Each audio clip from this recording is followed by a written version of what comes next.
नमस्कार दोस्तों, स्वागत है आप सभी का RRB group D 2025 biology mock test 19 में। दोस्तों आज के इस वीडियो में हम लोग बायोलॉजी का 25 क्वेश्चन का टेस्ट लगाने वाले हैं। जी हाँ दोस्तों, जो आपका आरआरबी ग्रुप डी का न्यू वैकेंसी आया हुआ है 2025 का, उसमें जो है साइंस से आपका 25 क्वेश्चन आने वाले हैं। तो ये टेस्ट को आप लास्ट तक लगाइए, इसमें से खुद से कितना सही कर पा रहे हैं वो कमेंट बॉक्स में ज़रूर बताइएगा। प्रयास आप करिए खुद से कि 25 से 25 क्वेश्चन पूरा सही करने का। तो चलिए शुरू कर लेते हैं फर्स्ट क्वेश्चन से। अभी आपका पहला प्रश्न रहेगा, शरीर में सबसे बलशाली पेशी यानी कि स्ट्रॉन्ग मसल्स पाई जाती है, तो कहाँ पे पाई जाती है सबसे स्ट्रॉन्ग मसल्स? आपका देखिए, आपका आरआरबी ग्रुप डी 2022 और 2018 में ये पूछा हुआ प्रश्न है।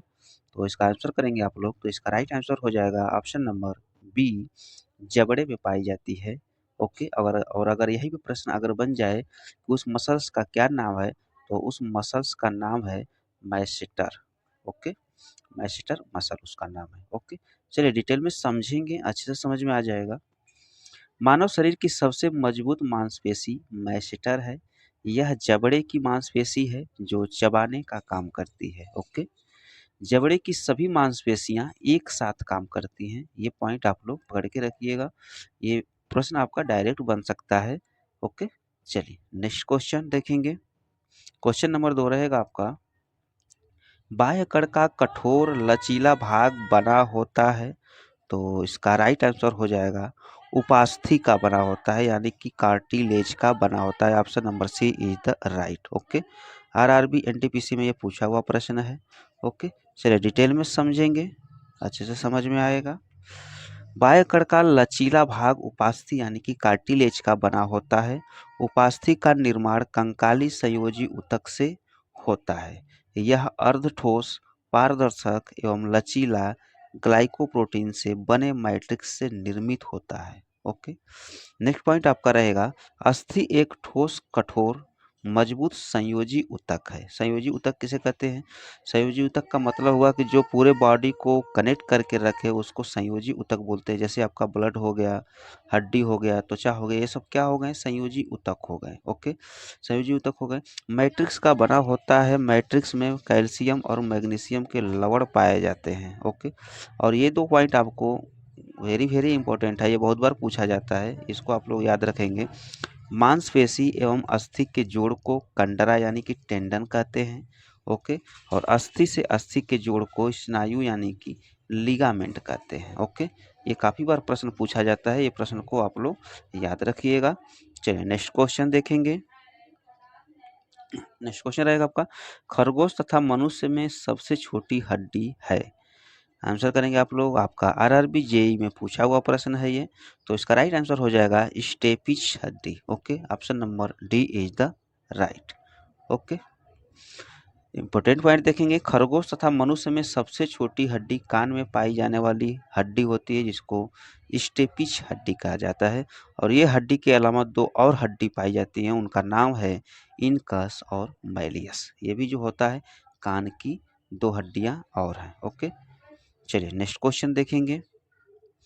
नेक्स्ट क्वेश्चन रहेगा आपका, टीबिया नामक अस्थि डैश में होती है, बताइए। काफ़ी बार पूछा जाता है, ये कॉमन क्वेश्चन है, ये बहुत से एग्जाम में पूछा जाता है। टीबिया एवं फिबुला नामक हड्डी कहाँ पे पाई जाती है? तो ये पैरों में पाई जाती है। देखिए, ये आपका थाई का जांग का हो गया, और ये इसके नीचे ये घुटना होता है, फिर उसके बाद जो है ये ऐसा पैर।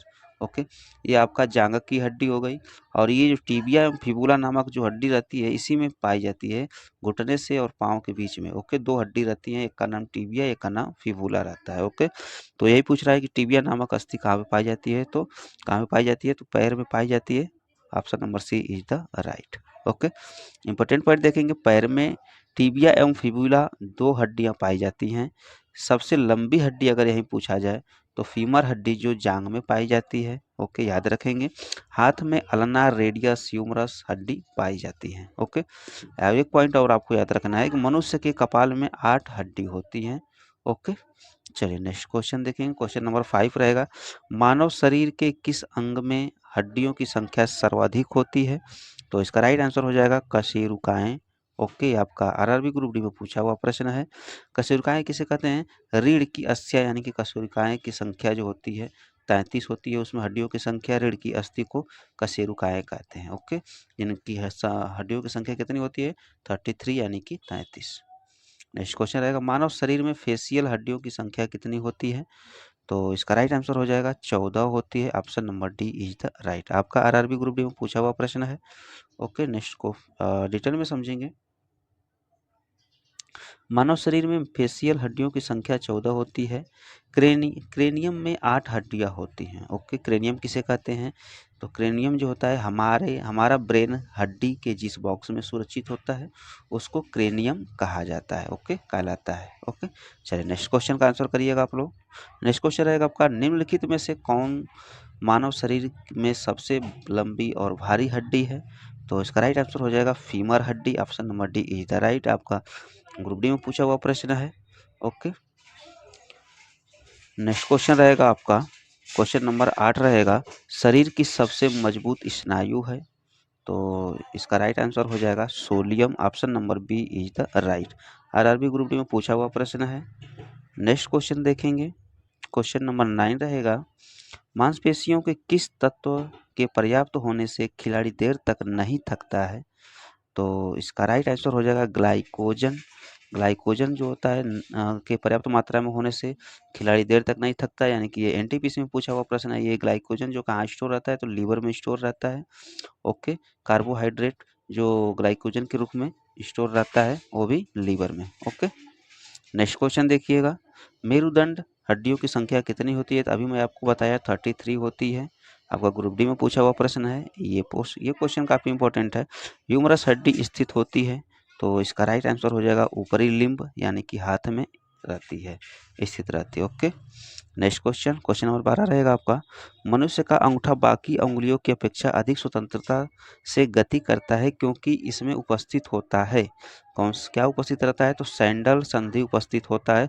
इस वजह से जो होता है अंगूठा जो होता है काफ़ी एक्टिव रहता है। ओके, आपका ग्रुप डी में पूछा हुआ प्रश्न है। चलिए नेक्स्ट क्वेश्चन देखिएगा, क्वेश्चन नंबर 13 रहेगा, सामान्यतः टूटी हड्डियों को सेट करने के लिए प्रयोग किए जाने वाले प्लास्टर ऑफ पेरिस का रासायनिक नाम क्या है? अगर कहीं पर फ्रैक्चर हो जाता है तो प्लास्टर किया जाता है, तो उसी का प्लास्टर ऑफ पेरिस का जो होता है रासायनिक नाम पूछा है। तो इसका राइट आंसर हो जाएगा calcium sulphate. Okay, option number B is the right. अगर फार्मूला उसका पूछेगा तो CaSO4 डॉट हाफ जल रहेगा। ओके, चलिए नेक्स्ट क्वेश्चन, कैल्शियम की आवश्यकता निम्नलिखित में से निमित है? तो इसका राइट आंसर हो जाएगा हड्डियों के विकास के लिए कैल्शियम की ज़्यादा आवश्यकता होती है। ओके, यहाँ पे एक पॉइंट और आपको याद रखना है कि खून का जमना विटामिन के का कारण होता है। विटामिन के कारण जो होता है खून जमता है, विटामिन बी की कमी के कारण जो होता है खून नहीं जमता है। ये पॉइंट आप लोग याद रखिएगा। नेक्स्ट क्वेश्चन देखेंगे, ऑस्टियोपोरोसिस किस रोग से संबंधित है? तो ये हड्डी से संबंधित है, याद रखिएगा। इंपॉर्टेंट पॉइंट देखेंगे, ऑस्टियोपोरोसिस रोग हड्डी से संबंधित है। ऑस्टियोपोरोसिस रोग वयस्क में होता है, पॉइंट याद रखिएगा, बच्चों में नहीं होता है। ये जो होता है ऑस्टियोपोरोसिस रोग वयस्क में होता है और इस रोग का कारण जो होता है विटामिन डी का कमी होना। ओके, विटामिन डी का रासायनिक नाम कैल्सीफेरॉल है और विटामिन डी की कमी से एक रिकेट्स रोग होता है जो बच्चों में होता है और पुरुषों में जो होता है ऑस्टियोपोरोसिस रोग होता है। ओके, मानव शरीर में दो हड्डी आपस में कैसे जुड़ती हैं? आंसर करेंगे आप लोग। तो इसका राइट आंसर हो जाएगा अस्थिबंध, यानी कि लिगामेंट द्वारा जुड़ती हैं। ये मैं आपको पहले ही प्रश्न में क्लियर कर दिया हूँ। मांसपेशी और अस्थि का जोड़ को टेंडन कहते हैं, याद रखिएगा।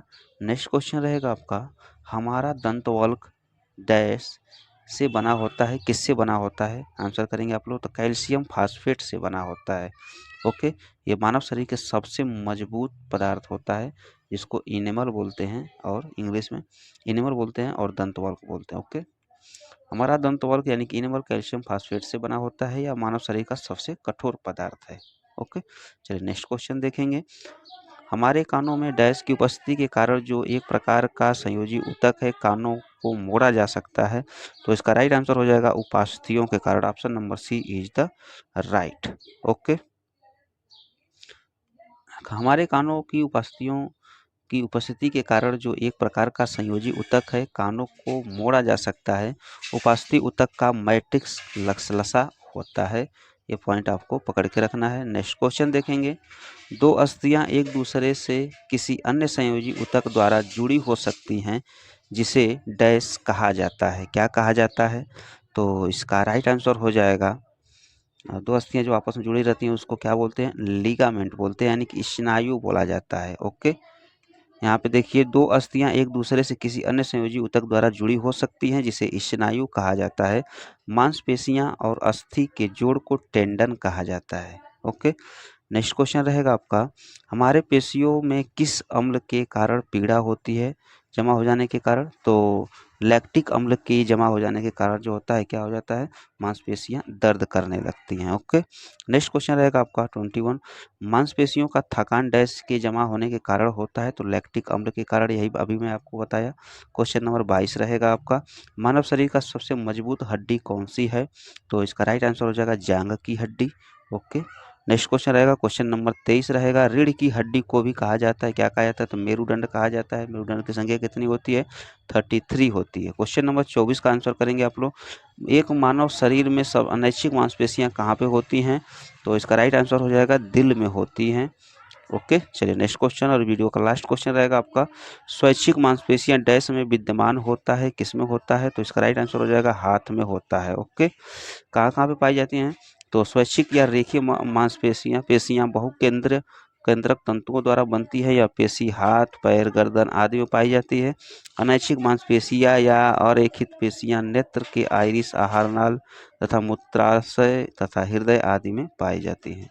चलिए, नमस्कार दोस्तों, स्वागत है आप सभी का RRB group D 2025 mock test 21 में। दोस्तों, आज के इस वीडियो में हम लोग साइंस यानी कि बायोलॉजी से जो है 25 क्वेश्चन का टेस्ट लगाने वाले हैं। जी हाँ दोस्तों, जो आपका आरआरबी ग्रुप डी का न्यू वैकेंसी आया हुआ है उसमें जो है आपका साइंस से 25 क्वेश्चन आने वाले हैं। तो ये टेस्ट को लास्ट तक लगाइए, इसमें से खुद से आप कितना सही कर पा रहे हो कमेंट बॉक्स में जरूर बताइएगा। सबका कमेंट पढ़ूंगा, सबका जवाब दूंगा। प्रयास आप ये करिए कि 25 में 25 क्वेश्चन पूरा सही करने का। तो चलिए शुरू कर लेते हैं फर्स्ट क्वेश्चन से। अभी आपका पहला प्रश्न रहेगा, जीवन की मूलभूत इकाई यूनिट क्या है? आंसर करेंगे आप लोग, ऑप्शन आपके सामने है। ये आपका आरआरबी ग्रुप डी में पूछा हुआ प्रश्न है। तो इसका राइट आंसर हो जाएगा सेल, यानी कि कोशिका। ओके, डिटेल में समझेंगे, अच्छे से समझ में आएगा। इंपॉर्टेंट पॉइंट आप ध्यान से देखिएगा क्योंकि यहाँ से भी क्वेश्चन बहुत बनता है। जीवन की मूलभूत इकाई कोशिका है। ओके, नेक्स्ट पॉइंट आपका रहेगा, रॉबर्ट हुक ने सन 1665 ईस्वी में इसे अवलोकित कर कोशिका नाम दिया था। डायरेक्ट क्वेश्चन बन जाता है, याद रखिएगा कि कोशिका का नाम किसने दिया था या कोशिका की खोज किसने किया था? तो रॉबर्ट हुक ने किया था। कब किया था? 1665 ईस्वी में किया था। ओके, नेक्स्ट पॉइंट आप लोग देखेंगे, माइटोकॉन्ड्रिया को कोशिका का ऊर्जा गृह यानी कि पावर हाउस ऑफ सेल कहा जाता है। ये भी क्वेश्चन डायरेक्ट बन जाता है, याद रखेंगे।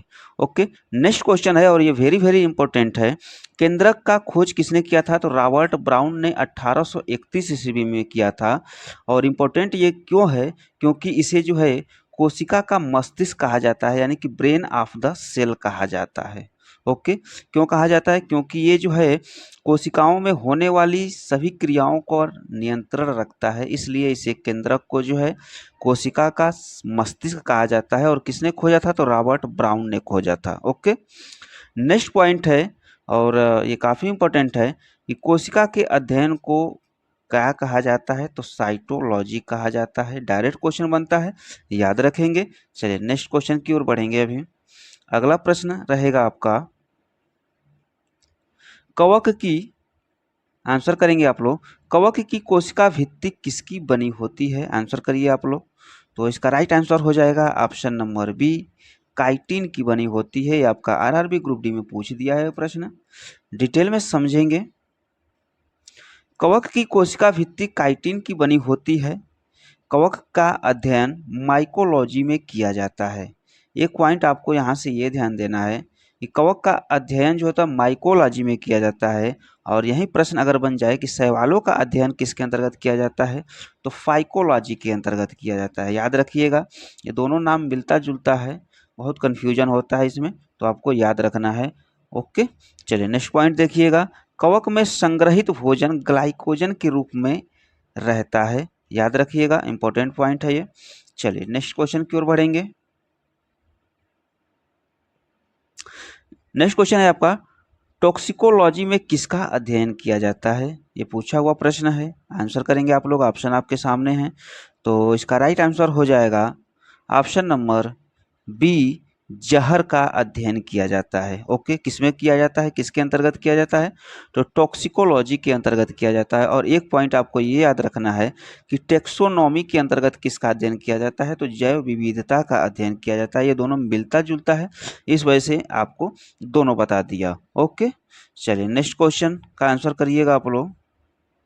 नेक्स्ट क्वेश्चन रहेगा आपका, पौधों को ऊर्जा की आवश्यकता, कम आवश्यकता क्यों होती है? आंसर करेंगे, ऑप्शन आपके सामने है। तो इसका राइट आंसर हो जाएगा क्योंकि उनमें अत्यधिक मात्रा में मृत कोशिकाएं पाए जाते हैं। ये मृत कोशिकाएं हैं, इसको काट दीजिएगा, ये मृत कोशिकाएं। ओके, क्योंकि उनमें अत्यधिक मात्रा में मृत कोशिकाएं पाई जाती हैं। ओके, ये आपका आरआरबी ग्रुप डी में पूछा हुआ प्रश्न है। ओके, इंपॉर्टेंट पॉइंट आपको याद रखना है, 2 पॉइंट यहाँ से आपको लिया हूँ कि लाइसोसोम को आत्महत्या की थैली कहा जाता है। ओके, इंपॉर्टेंट पॉइंट है। और एक पॉइंट आपको ये याद रखना है कि लाइसोसोम सिर्फ जंतु कोशिका में पाई जाती हैं। ओके, लाइसोसोम पादप कोशिकाओं में नहीं पाई जाती हैं, याद रखिएगा। ओके, चलिए नेक्स्ट क्वेश्चन का आंसर करेंगे आप लोग। नेक्स्ट क्वेश्चन है, पादप कोशिकाओं में कोशिका भित्ति क्यों पाई जाती है? आंसर करेंगे आप लोग, कोशिका भित्ति क्यों पाई जाती है पादप कोशिकाओं में, क्यों पाई जाती है? क्योंकि कोशिका भित्ति विभिन्न पर्यावरणीय कारकों से पादप कोशिकाओं की रक्षा करती हैं। ओके, इसलिए जो होता है कोशिका भित्ति पाई जाती है। चलिए डिटेल में समझेंगे, ये आपका ग्रुप डी में पूछा हुआ प्रश्न है। पादप कोशिका भित्ति सेल्यूलोज और पेक्टिन से निर्मित होती है। कोशिका भित्ति में 2 परतें होती हैं। ओके, जिनके मध्य लैमेला नामक दीवार होती है। क्या होती है? लैमेना नामक दीवार होती है, लैमेला। ओके, नेक्स्ट पॉइंट देखिएगा, कोशिका भित्ति का मुख्य कार्य कोशिका को आकृति प्रदान करना एवं प्रोटोप्लाज्म की रक्षा करना होता है। ओके, चलिए नेक्स्ट क्वेश्चन देखेंगे। और ये कोशिका भित्ति केवल पादप कोशिकाओं में पाए जाते हैं, ये भी पॉइंट आप लोग याद रखिएगा। नेक्स्ट क्वेश्चन है आपका, निम्नलिखित में से कौन से कोशिकांग केवल पादपों में पाए जाते हैं? आंसर करेंगे आप लोग, ऑप्शन आपके सामने हैं। तो इसका राइट आंसर हो जाएगा ऑप्शन नंबर डी, लवक। ओके, आपका आरआरबी ग्रुप डी में पूछा हुआ प्रश्न है, सेकेंड शिफ्ट में। डिटेल में समझेंगे। लवक केवल पादपों में पाए जाते हैं। लवक पादप कोशिकाओं के कोशिका द्रव्य में पाए जाने वाले गोल या अंडाकार रचना है। लवक 3 प्रकार के होते हैं, कौन कौन? तो पहला है आपका हरित लवक, सेकंड है अवर्णी लवक और तीसरा है आपका वर्णी लवक। ओके, 3 प्रकार के लवक पाए जाते हैं, याद रखिएगा, इंपॉर्टेंट है। चलिए नेक्स्ट क्वेश्चन है, डायरेक्ट क्वेश्चन बनता है, इसको थोड़ा ध्यान दीजिएगा। 1 पिको बराबर होता है, कितना होता है? तो इसका राइट आंसर हो जाएगा ऑप्शन नंबर ए, 10 की पावर 12 और 10 की पावर -12 के बराबर होता है। ओके, आपका आरआरबी एनटीपीसी ग्रुप डी दोनों में पूछा हुआ प्रश्न है। नेक्स्ट क्वेश्चन का आंसर करेंगे आप लोग। नेक्स्ट क्वेश्चन रहेगा आपका, तिलचट्टे में श्वसन अंग है, बताइए तिलचट्टे में श्वसन अंग है। तिलचट्टा जो है किससे जो होता है अपना श्वसन क्रिया करते हैं? तो इसका राइट आंसर हो जाएगा ऑप्शन नंबर सी, ट्रेकिया के द्वारा जो होता है श्वसन करते हैं। आपका जेई में पूछा हुआ प्रश्न है, ग्रुप डी में भी पूछा हुआ प्रश्न है। ओके, इंपॉर्टेंट पॉइंट देखेंगे।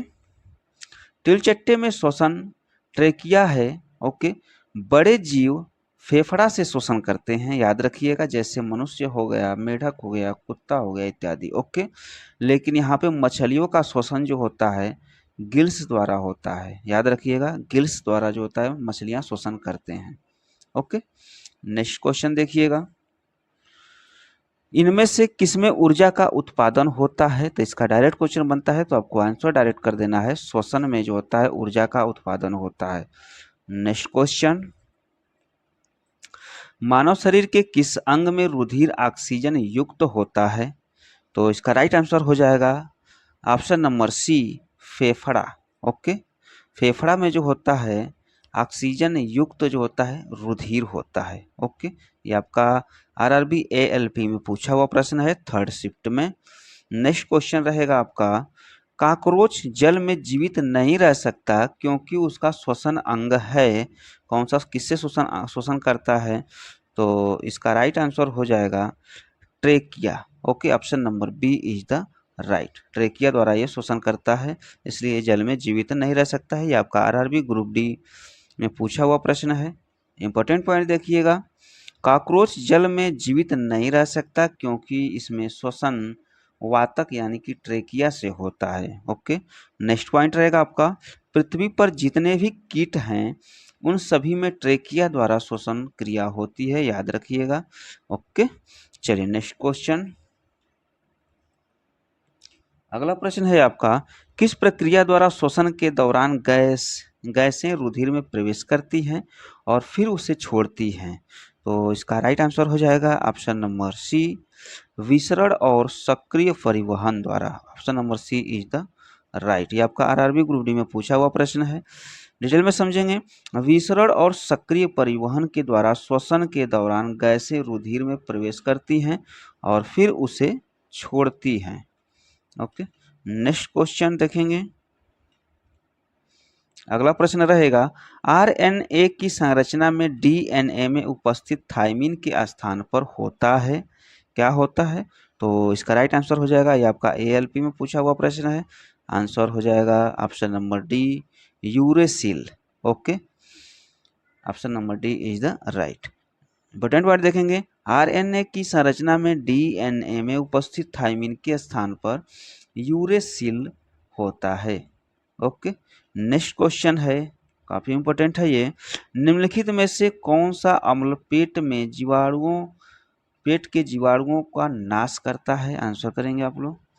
तो इसका राइट आंसर हो जाएगा ऑप्शन नंबर सी, HCl, जिसको हाइड्रोक्लोरिक अम्ल बोलते हैं।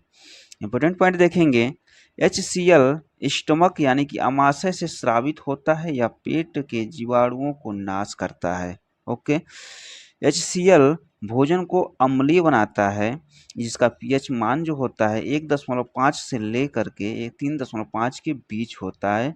यह एक शक्तिशाली अम्ल है, याद रखिएगा। ओके, चलिए नेक्स्ट क्वेश्चन देखेंगे। अगला प्रश्न रहेगा, आरएनए का मुख्य कार्य क्या होता है? तो इसका राइट आंसर हो जाएगा, आरएनए का मुख्य कार्य होता है प्रोटीन संश्लेषण में सहायता करना। ओके, आपका ग्रुप डी में पूछा हुआ प्रश्न है। ओके, इंपॉर्टेंट पॉइंट देखेंगे, प्रोटीन का संश्लेषण आरएनए का मुख्य कार्य होता है। आरएनए मुख्य रूप से साइटोप्लाज्म में पाया जाता है। ओके, चलिए नेक्स्ट क्वेश्चन का आंसर करेंगे आप लोग। नेक्स्ट क्वेश्चन रहेगा, डीएनए का मूल मात्रक क्या है? तो डीएनए का मूल मात्रक होता है option number D, nucleotides. Okay, ये आपका आरआरबी ग्रुप में पूछा हुआ प्रश्न है। इंपॉर्टेंट पॉइंट देखेंगे, डीएनए का मूल मात्रक न्यूक्लियोटाइड्स है। डीएनए तथा आरएनए न्यूक्लियोटाइड्स का बहुलक है। ओके, इंपॉर्टेंट पॉइंट एक और है आपका कि जल में घुलनशील विटामिन बी एवं सी और वसा में घुलनशील विटामिन ए, डी, ई, के। ओके, ये आपका वसा में घुलनशील है, ये डायरेक्ट क्वेश्चन यहाँ से बनता है, याद रखेंगे। चलिए नेक्स्ट क्वेश्चन का आंसर करेंगे आप लोग। क्वेश्चन नंबर 17 रहेगा, प्याज को छीलने या काटने पर आंखों में आंसू आने का कारण है? तो इसका राइट आंसर हो जाएगा, प्याज की कोशिकाओं में विद्यमान गंधक के कारण। Option number A is the right. Okay, important point है आपका, प्याज की कोशिकाओं में विद्यमान गंधक के कारण प्याज को छीलने या काटने पर आंखों से आंसू निकलते हैं। ओके, और प्याज में गंधक क्यों होता है वो भी आप लोग देख लीजिए।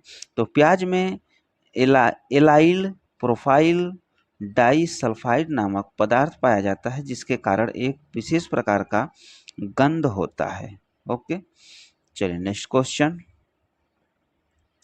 कोशिका में भोजन या ग्लूकोज का ऑक्सीकरण कहाँ होता है? तो इसका राइट आंसर हो जाएगा, माइटोकॉन्ड्रिया में होता है। Option number D is the right. Mitochondria को जो होता है, फर्स्ट क्वेश्चन में ही आपको बताया कि कोशिका का ऊर्जा गृह कहा जाता है, यानी कि पावर हाउस ऑफ सेल कहा जाता है। ओके, डायरेक्ट क्वेश्चन बनता है, याद रखेंगे। क्वेश्चन नंबर 19 का आंसर करेंगे, डेंगू बुखार के कारण मानव शरीर में निम्नलिखित में से किसकी कमी हो जाती है? तो इसका आंसर हो जाएगा प्लेटलेट्स की कमी हो जाती है। Option number A is the right. NTPC में ये पूछा हुआ प्रश्न है। नेक्स्ट क्वेश्चन का आंसर करेंगे। एक गिलास पानी पीने से कितनी कैलोरी ऊर्जा मिलती है? तो 0 कैलोरी ऊर्जा मिलती है। ग्रुप डी में पूछा हुआ प्रश्न है। नेक्स्ट क्वेश्चन रहेगा आपका, बीएमडी परीक्षण का पूर्ण रूप क्या है? तो इसका राइट आंसर हो जाएगा बोन मिनरल डेंसिटी। ओके, यह एक प्रकार का टेस्ट है जिससे क्या होता है, हड्डी का जांच किया जाता है और हड्डी में उपस्थित मिनरल्स की जांच की जाती है। ओके, यह एक प्रकार का टेस्ट है। आपको ग्रुप डी में पूछ दिया है प्रश्न। नेक्स्ट क्वेश्चन रहेगा, नवजात बच्चों के लिए सबसे आदर्श भोजन निम्नलिखित में से कौन सा है? तो इसका आंसर करेंगे आप लोग ऑप्शन नंबर डी, दूध। ओके, आपका पूछा हुआ प्रश्न है। नेक्स्ट क्वेश्चन रहेगा क्वेश्चन नंबर 23। मलेरिया किसके द्वारा एक व्यक्ति से दूसरे व्यक्ति तक अंतरित किया जाता है? तो इसका आंसर हो जाएगा ऑप्शन नंबर सी, एनोफिलिस मच्छर के द्वारा। ओके, और कौन सा मच्छर? तो नर मच्छर की मादा मच्छर? तो मादा मच्छर के द्वारा। ओके, चलिए नेक्स्ट क्वेश्चन रहेगा आपका क्वेश्चन नंबर 24। HIV क्या है? तो HIV जो है एक विषाणु रोग है, यानी कि वायरल डिजीज है। ओके, ये आपका JEE LLP में पूछा हुआ प्रश्न है। नेक्स्ट क्वेश्चन रहेगा और वीडियो का लास्ट क्वेश्चन, एड्स देने वाले वायरस की पहचान किस वर्ष की गई? तो इसका आंसर हो जाएगा ऑप्शन नंबर बी, 1981 ईस्वी में की गई थी। ओके, ये आपका पूछा हुआ प्रश्न है। ग्रुप डी ALP टेक्नीशियन पूछा हुआ प्रश्न है। चलिए इस वीडियो में बस इतना।